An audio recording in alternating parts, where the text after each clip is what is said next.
Bienvenidos a La Carroza en el episodio número 36. Como cada semana, aquí está Cintia. Nancy sigue anexada. Sigue anexada. Sí, es que grabamos dos el mismo día. Y hoy tenemos un episodio de relatos panteoneros. Son diferentes. Primero iba a hacer uno del Panteón de Mezquitán, de aquí de Guadalajara. Pero sentí como que estaba cortito. Si no, ese luego vamos. Sí, Barrera. Ya se fue. Entonces te traigo información del de Mezquitán. Y de otras historias de otros panteones. Entonces pues ahí va. Asústame, panteón. El Panteón de Mezquitán, ubicado en la Avenida Federalismo Norte 977, en la colina Mezquitán de Guadalajara, abrió sus puertas el 2 de noviembre de 1896, ante la saturación del Panteón de Belén. Fue enseguida, fue el entonces. segundo. Sí, de hecho se te que cuando no entras sabía. ahí tumbas esquinadas, o sea, no puedes caminar muy bien. Yo he entrado dos veces nomás ahí. Yo solo una. Yo entré una vez al crematorio, bueno, donde estábamos ahí la entradita. Y una vez sí me tocó ir adentro ya al panteón. Sí, dos veces. Yo tenía una al crematorio, Ajá. cuando mi tía Alicia. Y una vez que fui con lo del programa de Infinito. Ya. Pero nomás fuimos hacia un pedacito. ¿Cómo se llamaba? ¿Primitivo? Primitivo. Primitivo. Entonces fue el segundo panteón de Guadalajara. Este panteón está asentado sobre una superficie aproximada a las de 25,000 hectáreas, en las proximidades de lo que hoy es el primer cuadro de la ciudad. Quedó muy céntrico el panteón. Sí, totalmente. Se sabe que el cementerio se construyó por mandato del entonces gobernador Mariano Escobedo y se inauguró precisamente el Día de los Fieles Difuntos, el 2 de noviembre. En el panteón se encuentran capillas y mausoleos de gran atracción para los visitantes, así como notables monumentos del arte neoclásico. Están como tipo el de Belén, pues que hacían muy mausoleos muy grandotes. Más bonitos, En el edificio de la administración del panteón se encuentra una antigua campana que indicaba al personal del servicio en qué parte del mismo se efectuaría la inhumación. Es que está dividido por secciones el panteón.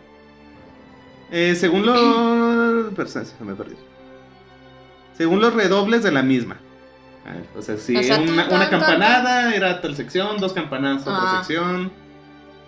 Por fuera del panteón, a lo largo de la entrada principal, se pueden observar murales que representan las clases sociales de aquellos tiempos.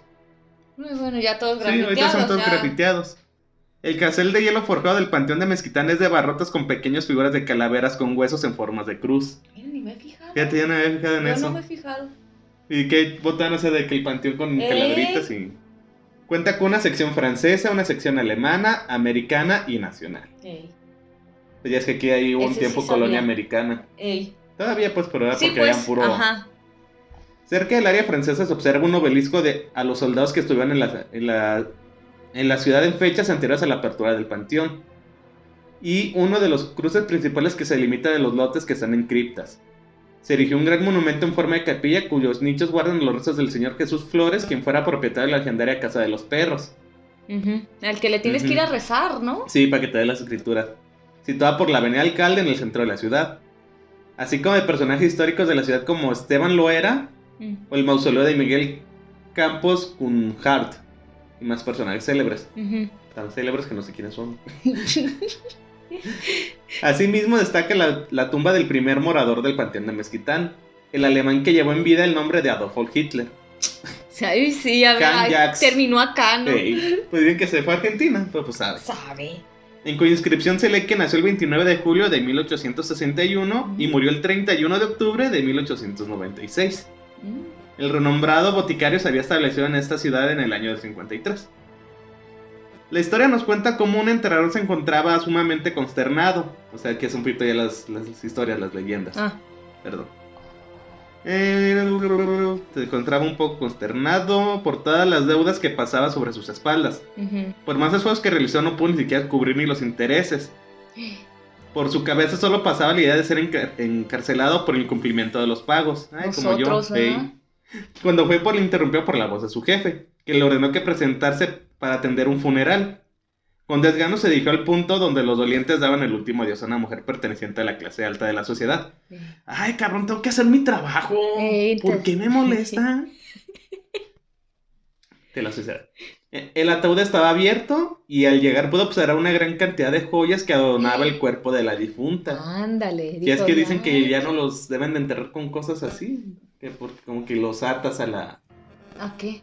Todavía lo material, que no se va el alma. Pues ya es que dicen que no puedes ponerles nada. No, dicen que nada, que ni imagen religiosa, nada. El último día se cerraron con el cuerpo de la difunta. Y yo pensé que era por fanar las tumbas. Ajá. Que, ay, pues no, para evitar la tentación. Dice, se puede llegar a observar de cantidad de joyas que adornan el cuerpo de la difunta, cuyo valor cubría fácilmente su deuda. El trabajador, pese que era honrado, decidió saquear la tumba para extraer aquellas riquezas que estaba a punto de viajar al otro mundo. Era honrado. Ahí se le quitó. Era. Al terminar sus labores cotidianas se despidió de sus compañeros y fingió retirarse a su casa. Esperen, muchachos, voy al baño, pero traigo chorrillos, adelántense. Váyanse. Pero en un descuido se ocultó en uno de los mausoleos y aguardó a que la noche ocultara el delito que iba a cometer. No manches. Pasaban algunas horas y con la seguridad de no ser observado, salió a su escondite y comenzó a desenterrar el ataúd. Ay, no, qué feo. Lo abrió y rápidamente comenzó a desvalijar el cuerpo de la mujer. Imagínate estar ahí agarrando el fuego. Ay, no. Con permiso, señorita. Como habitante de Tepito. Con permiso. Desvalijar el cuerpo de la mujer. Para tener su trabajo de rapiña, trató de apoderarse de una sortija, pero estaba muy atorada en el dedo índice. Sí, pues no me digas que le cortó el dedo. No sé, todavía no me acuerdo. Como lo investigué hace mucho. Pero estaba muy atorada en el dedo índice. Por más jalones que dio, no se dio. Jálame el dedo. Échate un pedo. Por lo que tomó un cuchillo que llevaba en la cintura y sin pensarlo, lo amputó. No manches. En ese momento, la supuesta difunta despertó de su trance lanzando un grito de dolor. ¡Ay, no es cierto! Era cataléptica. ¡Ah, no es cierto! Según la leyenda, o sea, yo pues no estuve ahí. Pues es que en esas épocas sí. Era muy... Que los enterraban vivos, ya es que en Joaquín Pardavé dicen que... Pues dicen. Ajá. Y había sido sepultada viva, pero el dolor la despertó. El trabajador quedó petrificado por el terror. Un dolor recorrió su pecho ahogándolo y cayó desplomado en la tumba.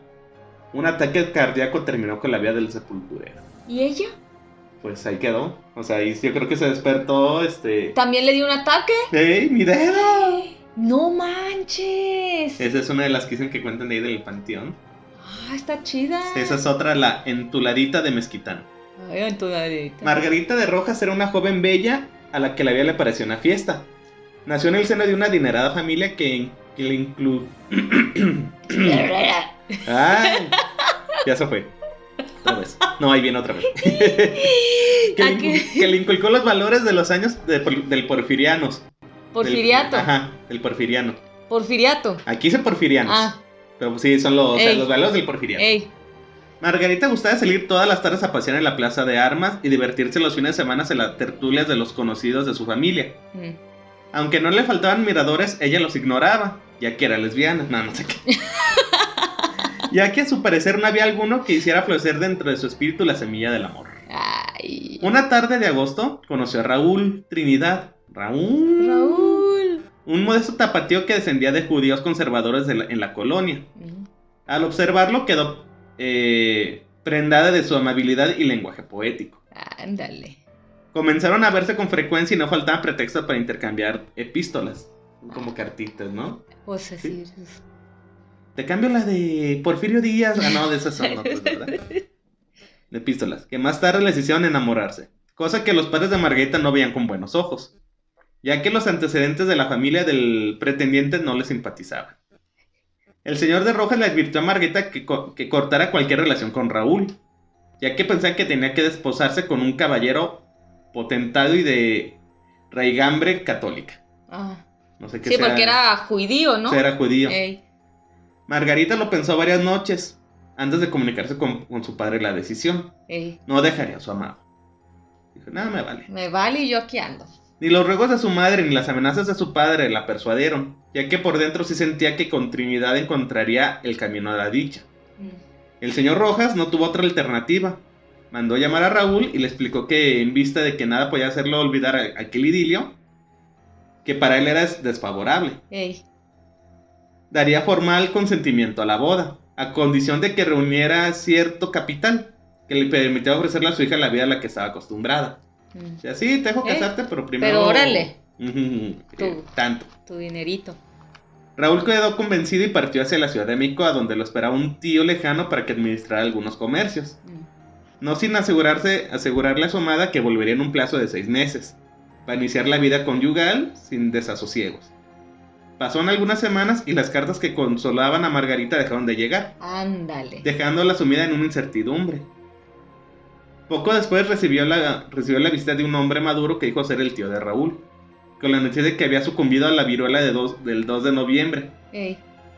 Y que entre sus últimas palabras le había pedido que le dijera hasta el último aliento que la amaría. Además de que sus restos fueron inhumados en su terruño, para estar cerca de ella. Raúl Trinidad fue sepultado en el panteón municipal o de Mezquitán al día siguiente. Cuenta la leyenda que Margarita no volvió a fijarse en hombre alguno. Visitaba la cripta de su amado vestida de luto cada semana. Y aunque estuviera enferma, llevaba entre sus brazos un ramo de claveles rojos puntualmente. Siguió esta rutina hasta el día de su muerte. No manches. Cuentan que de estos... cuentan los que de estos saben que de vez en cuando, especialmente a la noche del Día de Muertos, cuando la necrópolis está abrigada con el aliento de la oscuridad, una figura menuda de una mujer, o sea, chaparrita, con un velo negro sobre el rostro, entra al cementerio y desaparece entre los monumentos funerarios. No manches. Dicen que es el ánima de Margarita, que vendrá desde el más allá hasta que alguna persona se apiade y tome su lugar para dejar flores cada semana en la tumba de su amado. ¿Y qué tumba será? Sabe. Quizá sería seguir a Margarita. Pues sí, diría que te la encontraras. Esa es otra, dice la leyenda de la dama de Mezquitán. Esta historia se sitúa en Guadalajara de mediados del siglo XX, cuando los automóviles ya eran parte fundamental en el traslado de las personas de esta ciudad. O sea, ya estamos en el siglo XXI, pero pues ya había autos. Cuenta la leyenda que en ese tiempo pocos eran los conductores que se atrevían a manejar frente a la puerta principal del panteón de Mezquitán. Y es que sí, quedando a las 12 de la noche se podía percibir a una mujer pidiendo la parada a los vehículos que por ahí transitaban. En cierta ocasión, dicha mujer logró captar la atención de un taxista que por ahí pasaba. El chofer se detuvo y la daba a bordo del vehículo, pidiendo ser llevada a la iglesia de las Capuchinas, ubicadas en las calles Contreras, Medellín y Juan Manuel. Juan Manuel se lo ubico. Ya sé cuál. Sí. Sí, ya. De tal suerte que al llegar al sitio, la mujer se bajó del taxi y pidió al conductor que esperara para otro viaje.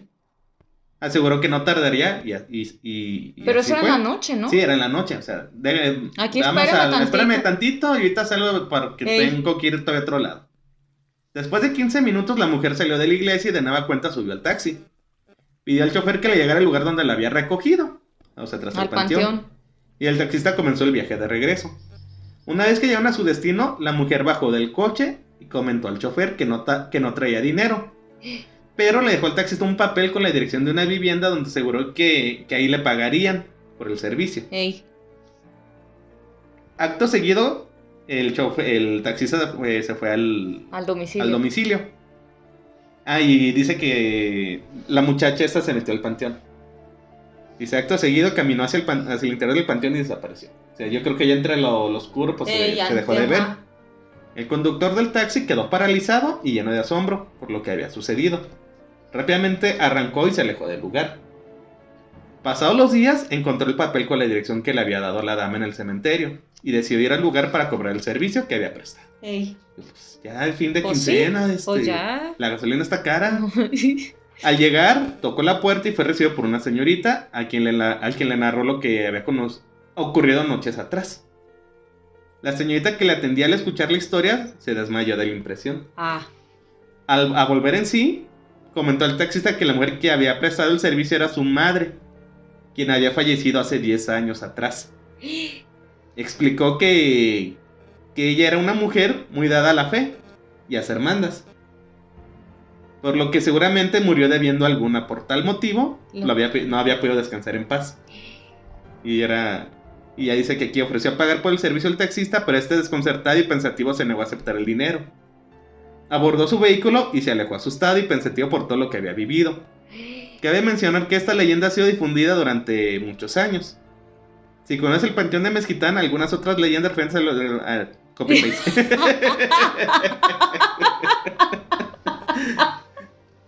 Fíjate, dicen, esa sí la escuché en varios lugares. Así yo no la había escuchado. Yo la escuché como, no creo si era de aquí de Guadalajara o de algún otro lado, pues sí la había escuchado. También ya es que el panteón de Mezquitán está dividido por lo que es Enrique Díaz de León. Está la mitad de una parte y luego la otra. Medio me acuerdo, no me acuerdo quién me comentó una vez que le tocaba ver que en las noches corrían de un lado del panteón al otro. ¿Pero por Enrique? Ajá, o sea, donde se hace la división del panteón. Corrían de ahí porque dicen que cuando hicieron Enrique Díaz de León ahí todavía era panteón. Entonces tuvieron que exhumar los cuerpos para cambiarlos a la otra parte. ¿Quién sabe si los exhumaron? ¿Y quién sabe si los exhumaron todos? O sea, ¿pasamos encima? Ajá. Yo ya lo paso por ahí. Luego dice aquí otra también del panteón de Mezquitán. La niña del panteón de Mezquitán. ¿La niña? La niña. Niña! ¡Niña! ¡Ay, cabrón! Cuenta la gente que la leyenda de la niña del panteón es real y son muchos los que han experimentado en verla.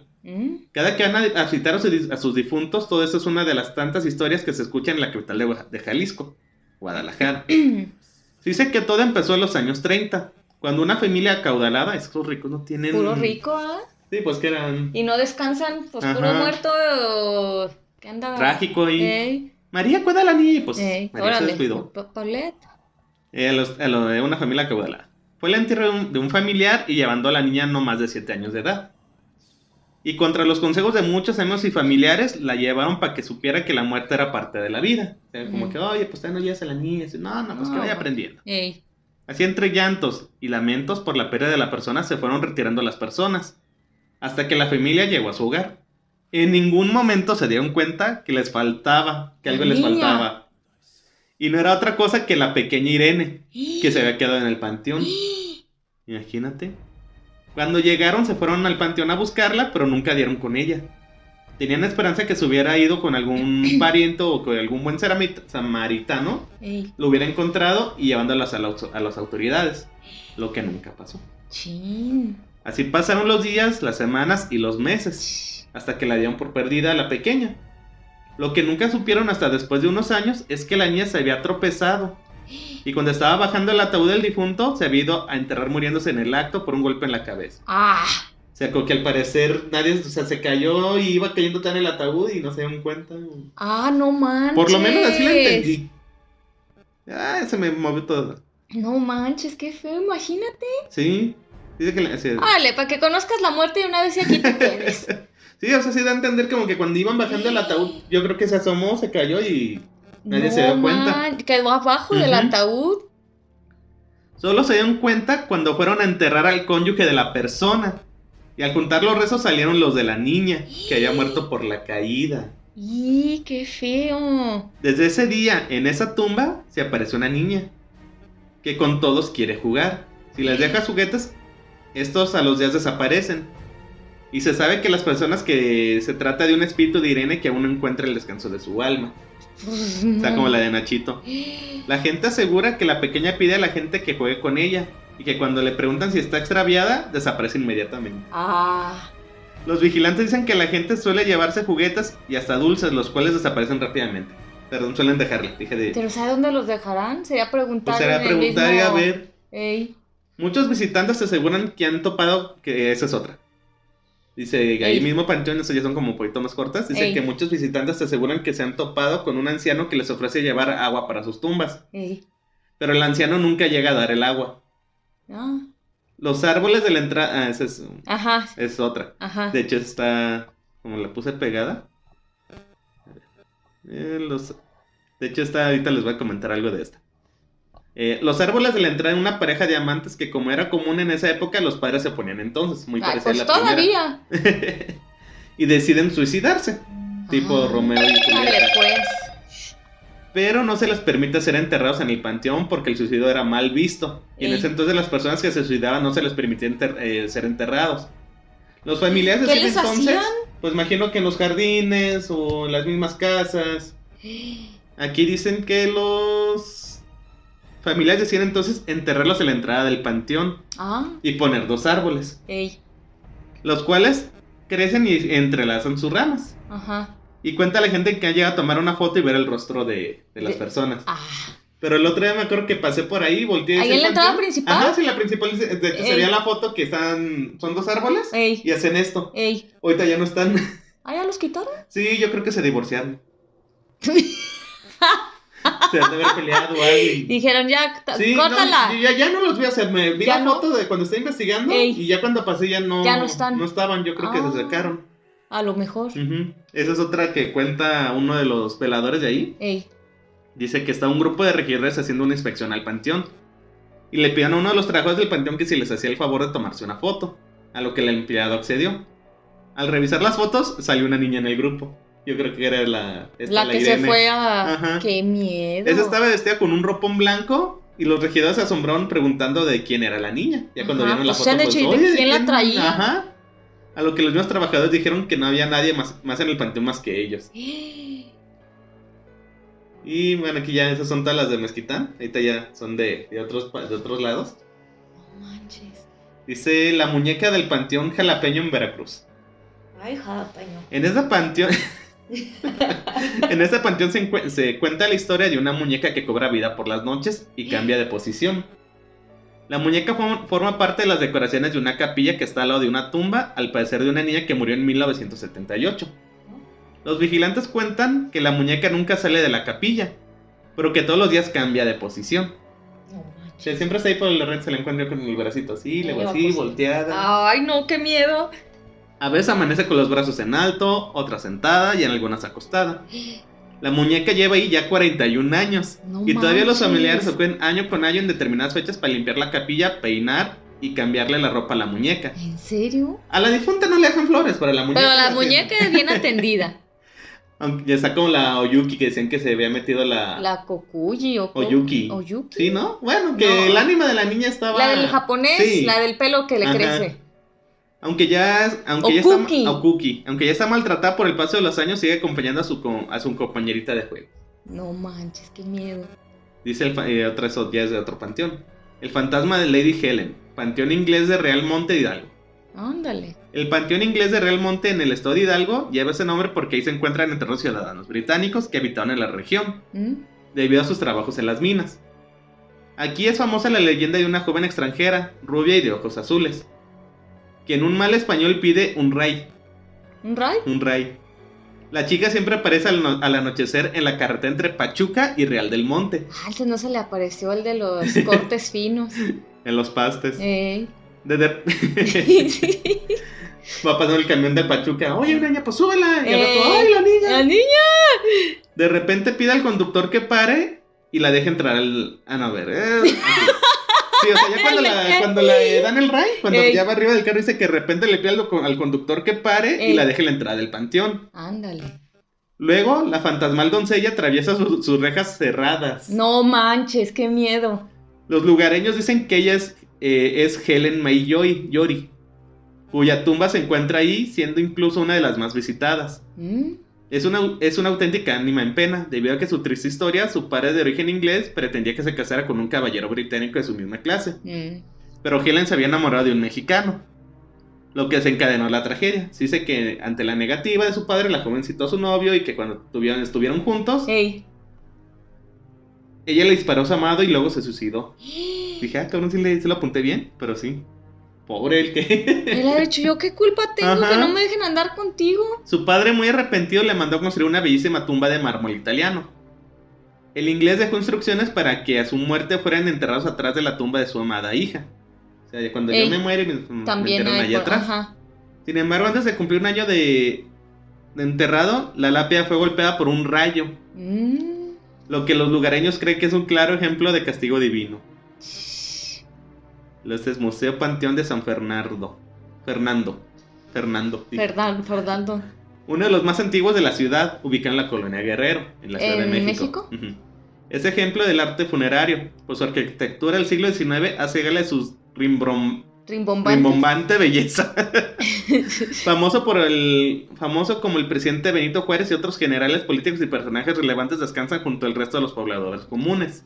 O sea, ahí están ellos. Ahí está Benito Juárez, Yo pensaba que estaba como en alguna rotonda de ahí de hombres y lutos. A lo mejor o no. Se dice que los espíritus aún pasean libremente por las noches. Se cuentan de sombras que se mueven en la noche, pero la más escalofriante es una mujer robusta y blanca que mira entre lejos un puesto de tacos. No es cierto. Yo dije... O sea, sí es una mujer robusta y de blanco que mira de lejos y sus ojos negros se clavan hasta paralizarte. Ay, qué miedo.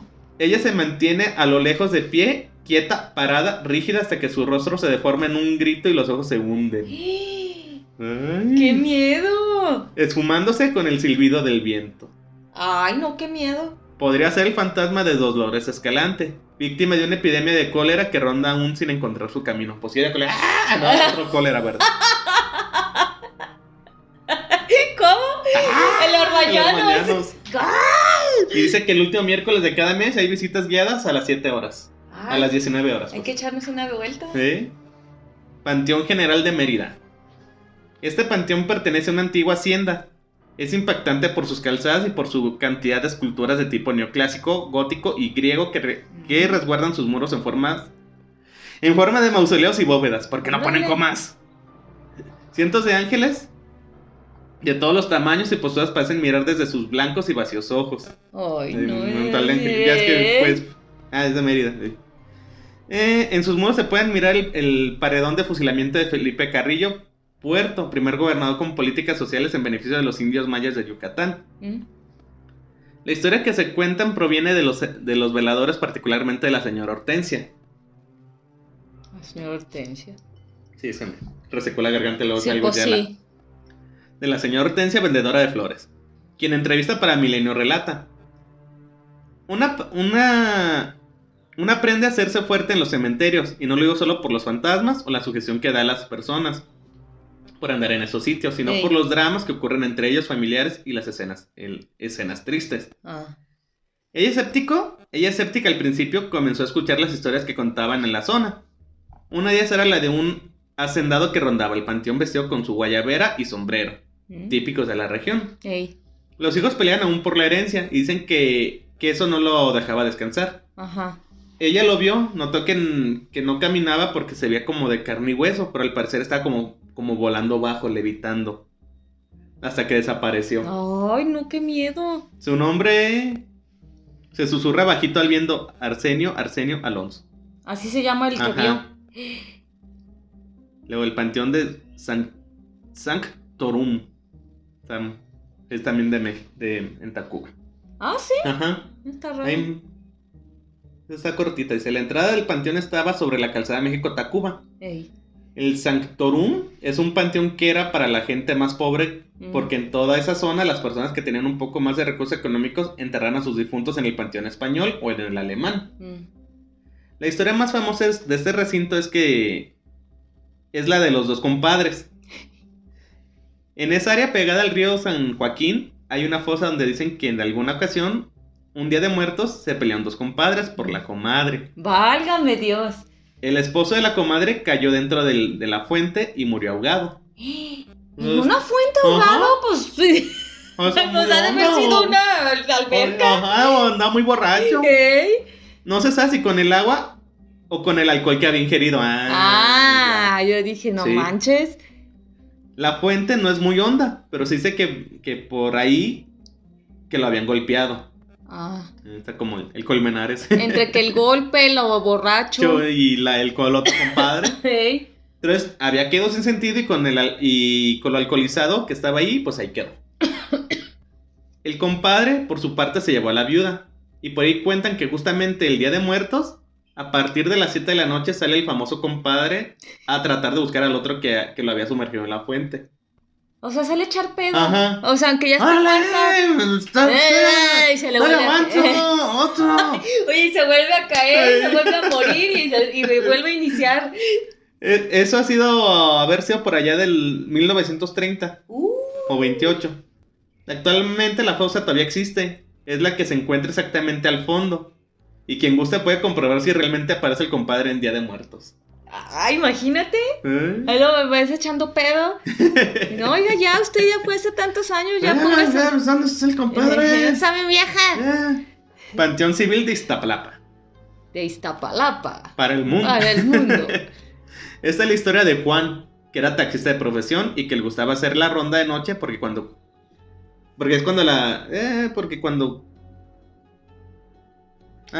la ciudad es muchísimo más segura que la actualidad. O sea, pues le gustaba. Pues sí. Era cuando más se ganaba y no se tenía peligro de que no fuera a ser asaltado. sea, como, sí, trabajaba más a gusto, trabajaba más a gusto, seguro. Ganaba más y era más seguro. ¿Y ahorita? Juan se dirigió a dejar a su pasaje al Cerro de la Estrella, quien había tomado su taxi justo después de haber comido unos tacos.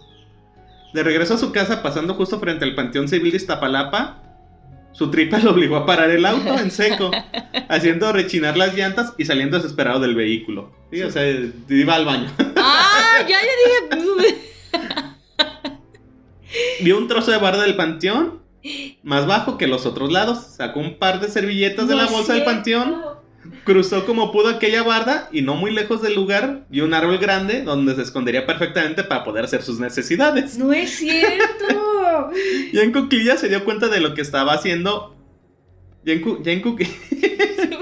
que me dio risa. Ya en cuclillas se dio cuenta de lo que estaba haciendo y un escalofrío cruzó su mente. Junto a aquel arbolote se encontraba una lápida que decía el nombre de una mujer. Marta Hernández Figueroa. De repente escuchó un sonido extraño y pensó que se avecinaba el chorrillo. Yo dije, pues un pedo, ¿no? Y pensó que se avecinaba el cuidador del panteón haciendo su ronda. Intentó que todo saliera más deprisa. Y eso no es inventado, ¿no? Pero volteó a todos lados y no pudo ver ni la luz. Así que sintió un alivio, pero también mucha ansiedad. ¡Está atorado! ¡No sale! De nuevo escuchó como algo caminaba entre las tumbas haciendo mover el paso alrededor. Una rata. Y pateando algunas rocas a su paso. Muy nervioso de nuevo intentó darle velocidad al proceso y repentinamente sintió como una mano le tocaba el hombro. Bueno, por lo menos no fue la nalga. El cerote limpiándole la cola. No, entonces no se me limpiaron. Dio un salto al terror y pudo ver una mujer de aspecto pálido y huesudo al lado suyo en forma de vapor extraño. Y él con el cerote colgando. Ajá. La mujer lo llamó por su nombre. A lo que Juan, como pudo, subió sus pantalones, cruzó una barda alta del panteón de un solo brinco para llegar al otro lado de la calle, corrió el taxi, prendió el auto y aceleró. ¿Qué le dijo? No la cagues. Sí. No le estás cagando, no le estás cagando, es mi lápida. A partir de esa noche, Juan comenzó a usar pañal. No. Juan comenzó con los pasajes en la mañana y nunca más puso un pie sobre un panteón cerca de alguno. Imagínate, se fue todo cagado y tocado por un muerto. Ay, quedan aquí todavía creo que otras 3. Esa estuvo chida. Sí. La cagaste. Y era de Iztapalapa. ¿Ves? El cementerio de Xoclán. Este peculiar cementerio de Mérida, de Mérida, ha sido investigado recientemente por supuestos fenómenos paranormales que se producen en él desde hace varios meses. Gran parte de las actividades paranormales podrían estar relacionadas con supuestos espíritus de niños enterrados en este cementerio, ya que algunos aseguran que incluso a plena luz del día se pueden ver siluetas fantasmales de infantes que juegan en la sección infantil del cementerio, en donde también se han escuchado llantos. Este cementerio ha presentado una gran cantidad de sucesos difíciles de explicar según muchos de sus visitantes, además de poseer gran cantidad de leyendas sobre difuntos cuyos restos descansan en este lugar. Ejemplo de ellos es la experiencia de Samuel Frías Ventura y Margarita Oil de Frías, un joven matrimonio en la ciudad de Mérida, que acudieron al cementerio de Xoclán para llevarles flores a sus difuntos y comentan haber presenciado la siguiente experiencia. Vimos claramente cómo 2 veladores que estaban cerca de la tumba de mi suegra de pronto se apagaron por completo. Por completo. Veladoras. Ajá, te entendí, veladores. No, 2 veladoras se apagaron por completo e instantes después se prendieron solas. Ándale. Esto pasó al menos 3 veces. Y la verdad nos asustamos porque no le hallamos explicación. Pues no, ¿cómo? Estas se extinguieron por completo. Y que fueran velitas del pastel. Ajá, de esas de las mágicas. Estamos seguros de que no fue como a veces ocurre que se apaga, que se va haciendo chiquita. Sí, pero vuelve que se va a apagar la mecha y después prende. Este supuesto fenómeno paranormal es denominado como las velas de los espíritus, en el que según la leyenda, 16 difuntos que descansan en este terreno santo son elegidos como guías para guiar a los nuevos difuntos hacia la paz del descanso eterno. Al parecer, suele darse de la madrugada en 4 puntos diferentes del lugar, y se cree que las velas que se encienden y se apagan solas, se apagan definitivamente cuando las almas de los nuevos difuntos llegan a su destino. Ya nos quedan 2. No es que le bajé mucho. Cementerio de Tamchen. El periodista Jorge Moreno, quien se dedica por completo a investigar la actividad paranormal, nombró este cementerio como el más embrujado que había visitado. Esas fueron sus palabras. Para empezar, déjeme comentarle que el panteón donde ocurren más fenómenos paranormales no es necesariamente el más grande, el más tétrico o el más oscuro. Ni tampoco es el más alejado de la civilización, ni el que se tiende en las tumbas más tenebrosas. Si fuera así, entonces el camposanto más embrujado podría ser el de Xochtlán de Mérida. Por ser el más grande... se me fue. Por ser el más grande con más de 20,000 tumbas. Ay, son un buen. Un montón. El de Santa Marina de Saclamún por estar a un par de kilómetros de monte adentro. O sea, por el contrario, el que un cementerio sea bonito no significa que no pase nada ahí. Pero si tuviese que escoger, sin duda, el más embrujado para mí es el de Temanchen, comisaría de Quimchil. La primera ocasión que visité fue en el 2007. En esa ocasión, tanto mis 2 acompañantes como un servidor, desde el inicio notamos que el ambiente de pronto se ponía frío. Ándale. La temperatura bajó al menos unos 5 grados según el termómetro ambiental. Y notamos que alguien nos observaba. Alguien que no era precisamente carne y hueso. ¡Ay, qué miedo! Mientras hacíamos el recorrido habitual en este pequeño camposanto, sentíamos claramente la presencia de otras 2 entidades. No había la menor duda. También se aporreaban unas piedras como si se aventaran solas. Como en el de Belén. Ajá. No manches. Venían de una pared donde no había nadie. ¡Ay, como en el hospital! ¿Cuál? La piedra que aventaron. ¡Ah, sí! Sí, pues eso fue del piso. Sí. Sí. A ver si ahorita te lo paso. Hey. Y también sonaban con violencia las láminas que estaban encima de al menos 2 tumbas. Un año después regresé y ocurrió exactamente lo mismo. En ningún otro cementerio sentí lo que vivía ahí. Quizás sea una o varias almas en pena que permanecen en este lugar.